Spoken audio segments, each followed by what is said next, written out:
It is I, Bob, and you are watching my take on Quantum Leap Episode 4. Well, Episode 4 had a lot packed into it, and I loved it. Unlike Episode 3, I bet you could watch this twice without getting bored. It still wasn't as good as Episode 1, but Episode 4 at least had stuff to say about it. I mean, he starts remembering Addison.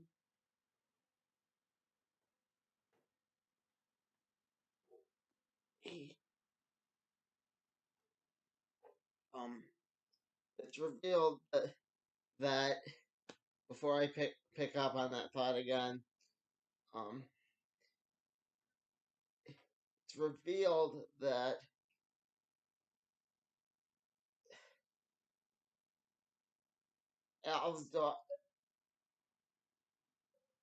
Al's daughter is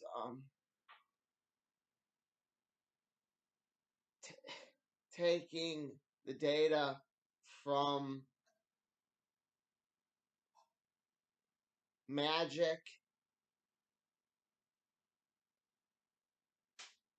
the head director that also plays Desire in Sandman, and the lady that looks like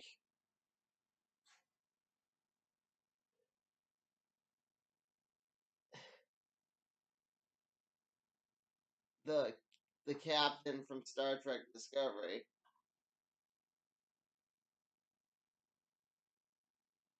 But I know it's not. It's Files. I hope that made any sense at all, which probably didn't. But I don't know any of these people's names other than Ernie Hudson. The only reason I referred to him as Magic is because that's cooler sounding. I'm sure I will look it up and I'll know these people's names for next time. But the gentleman whom I really like, the head of Ziggy, kind of this version of Quantum Leap's Gushy, also plays Desire. And, and the other lady they stole the file on kind of looks like the captain from Star Trek Discovery that I don't know her name. So that's what we're going with. So when he finds this out, he explains to the guy that plays Desire that. Did you want to know the names? Sure. Okay. Raymond Lee is Dr. Ben Song. No, the gentleman that plays Desire in Sandman, the one you were Mason Alexander. have looked up before. Mason Alexander. He has Mason Alexander. yes. That's Mason Alexander. Yeah, and the lady that kind of looks like the one that plays Addison. No, not Addison. Okay. Jean. Her name is Narissa Lee. And then Addison is Caitlin Bassett. Narissa Lee. Narissa Lee. Let's go with that.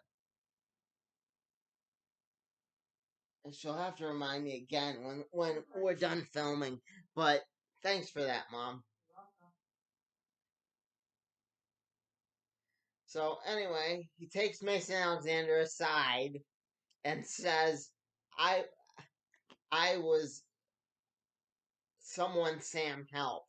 I was originally part of the Quantum Leap protocol. And he explains what a person with whom Sam has switched bodies would experience. And what he experiences is that they basically have a feeling that Sam was there, and they'd see him in their dreams. It actually was pretty cool. And I liked that they referenced that he wasn't there to save. That is, Sam wasn't there to save Magic and his platoon. He was originally there to save his brother, which happened to be part of platoon, which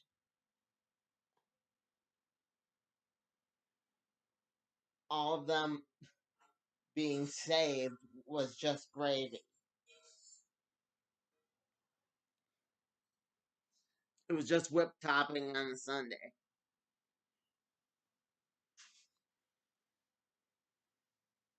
And Mason Alexander asked Ernie Hudson, Magic,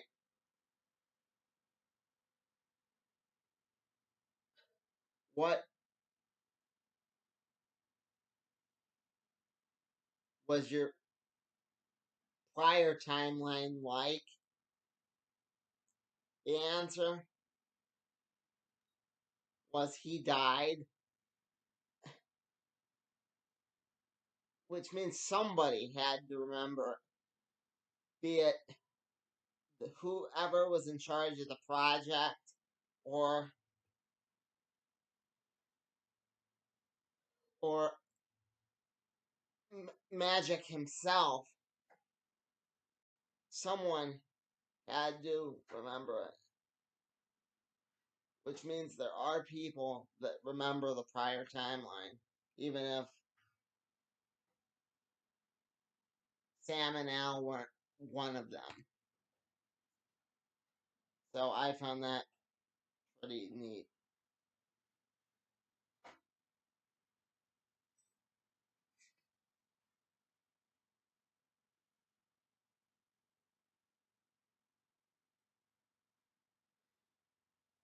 I also found it neat that you got to experience it from Ben's perspective, actually remembering Addison, his wife, or his fiance. I still think they're gonna get married. And they played clips from the old episode too, which was, yeah,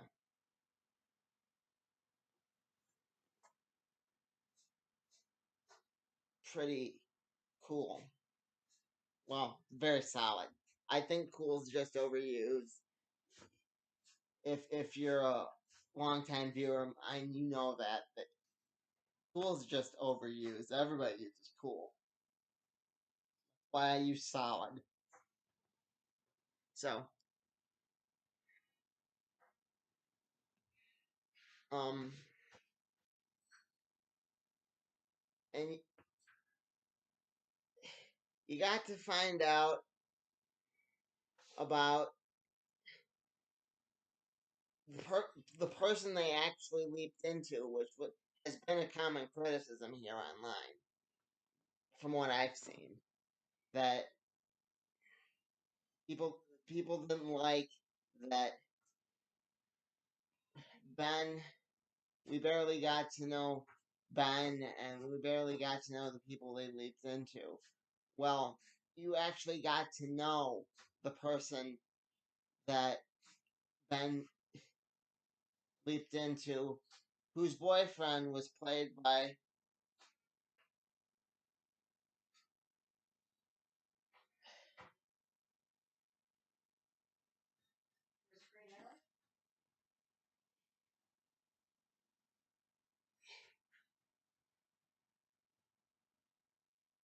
Ryan. Told me his name though, Mom.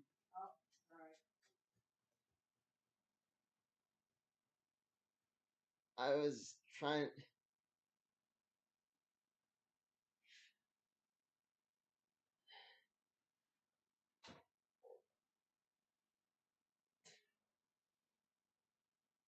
Justin Hartley. It was either Justin or Jason. Let's go with Justin. Anyway, the first Green Arrow, which I enjoy seeing him. He's very, very charismatic.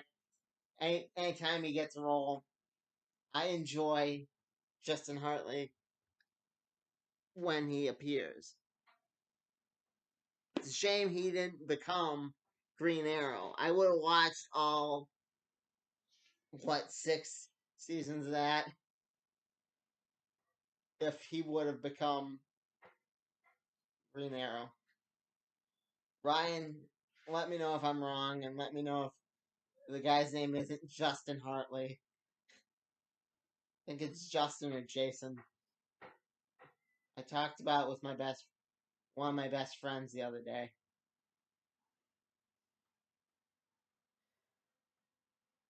And he also threw in that he didn't think this show's gonna last to season 2, which,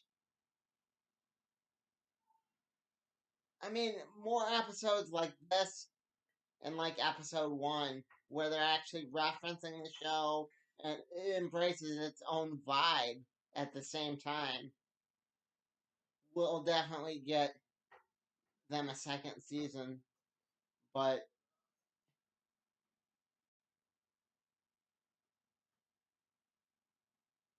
episodes like episode 3, where he's the fighter, and the only good thing that happens is that you see Janice Calavici downloading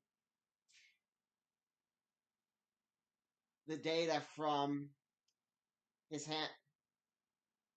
her father's handheld,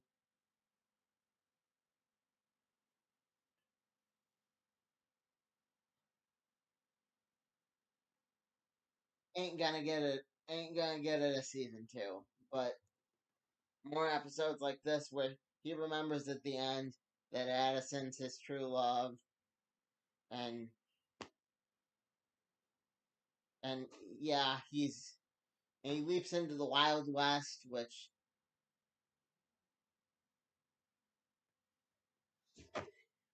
if they do it like say Fistful of Dollars, I'd be down with that. But if they do it like Treasure on the Sierra Madre and old TV shows like that, don't do it like a TV show. Do it like a movie is what I'm saying.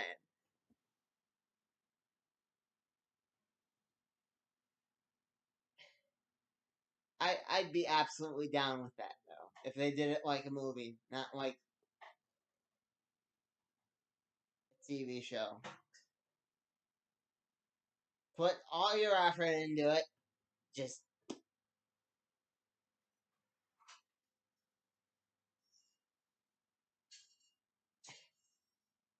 and kind of like you did this go round, but pardon me. And if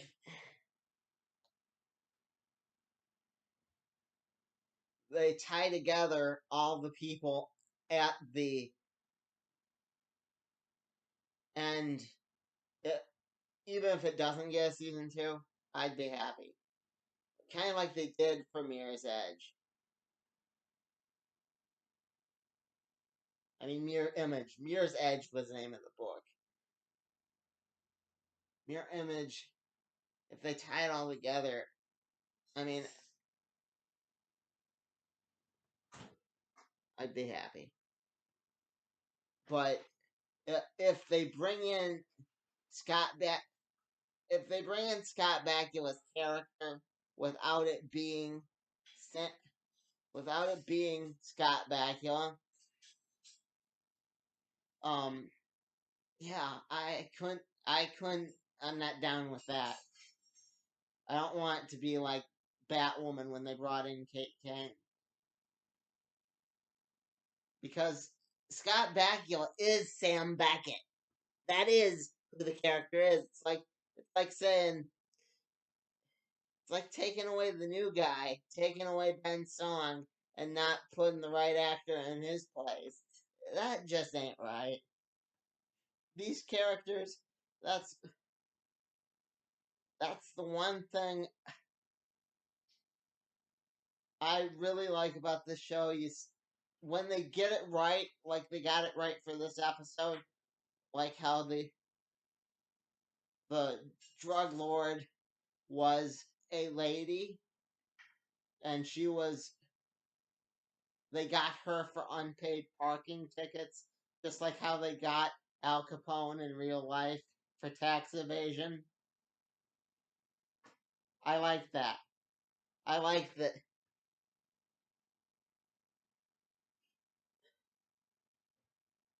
that he leaps around when Princess Di is getting married, and you see the father just watching it. I like that a lot of these, in a lot of these quantum leaps, they've had big events like Live Aid or the space shuttle, or that's the space shuttle being repaired, not blowing up. But Live Aid and the fixing of the space shuttle and Princess Di's wedding, and you get to see how it affected regular people. I mean, in the second one, you kind of got to see that because little Ben sitting there somewhere at home getting inspired to join the Quantum Leap project. In this one, it saves the fact that the father-in-law believes in love, saves the couple that it focuses on um relationship. I'd hesitate to call it marriage because it hasn't been show if they got married, which I'd be totally down for so, if someone in this series was the leap back, or like they finally leap back to someone's life once they leap.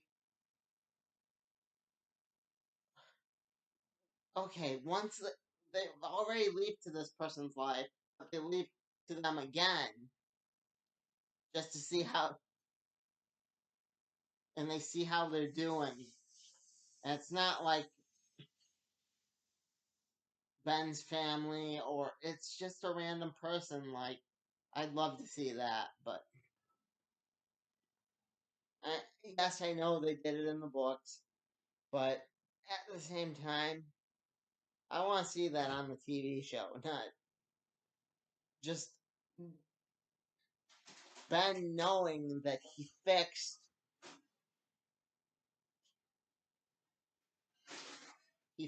a person's life, at least for a little while.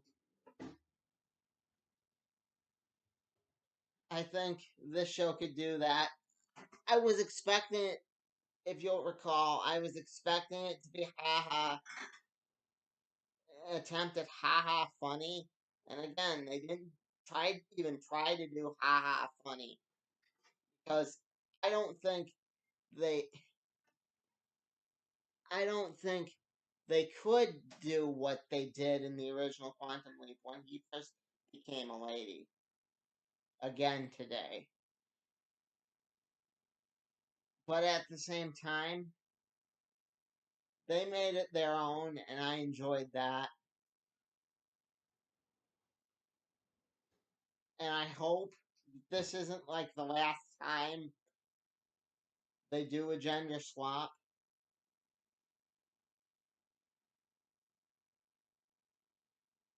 or show like how big events affected little people,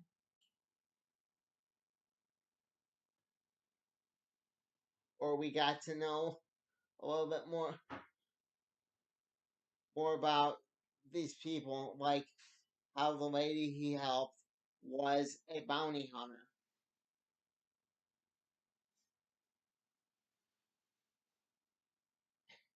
And her husband, fiance, whatever, was also a bounty hunter.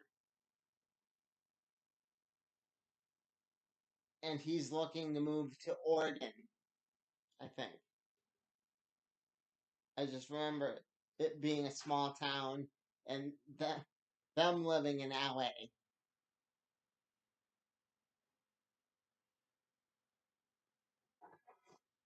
Yeah.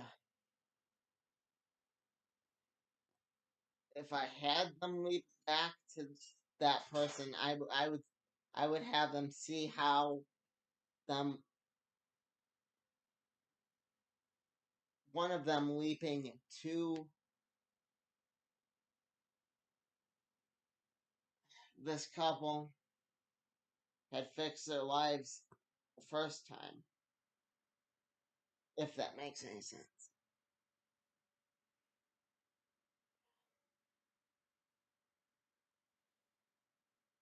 Yeah. And and Ziggy kind of malfunctioned again, which made me smile because they can build a computer. They can build a computer smart enough to outsmart a man on Jeopardy, but they can't build a computer well enough to simulate a basic human feeling, which I enjoyed because that just screamed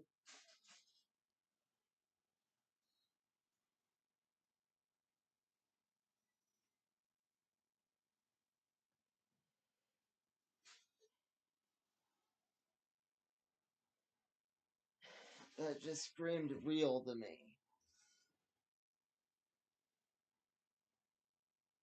Because I don't believe they'll ever be able to duplicate.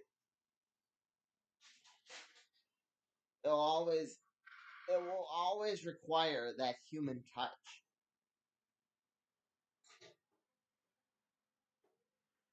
Even if they have created artificial intelligence, it will always require a human to tell them, no, don't do that.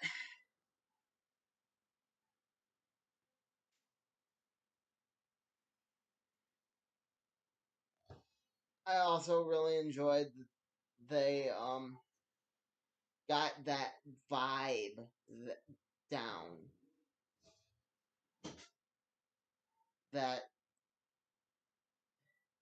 it didn't just feel like they were in a in a version of the 1980s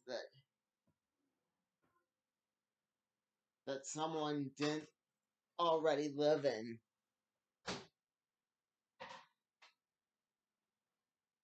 As opposed to the fighter episode where the fighter you didn't didn't really get to hear a lot of the music, or they had a lot of good music this episode, a lot of good mood pressing.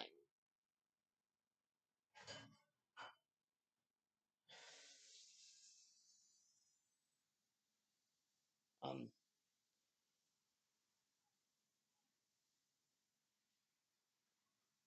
let's see, what else can I say without giving it away directly, because I want you to go watch this one. You can skip episode 3 and watch this one. Go from episode 2 to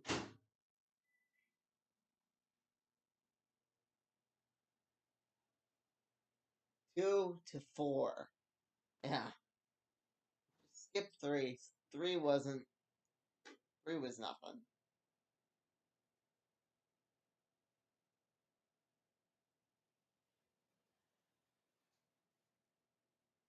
this had like everything that this show should consist of. It didn't feel like it was trying too hard to be Quantum Leap past.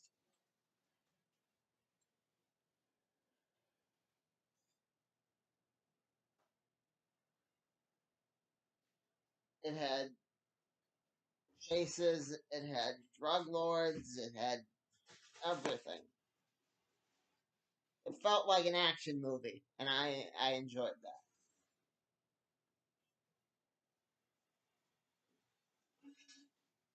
Yeah. Thank you again to the cast. If any of you end up watching this, which I doubt, you did a good job. I hope this gets a season 2. Bob out.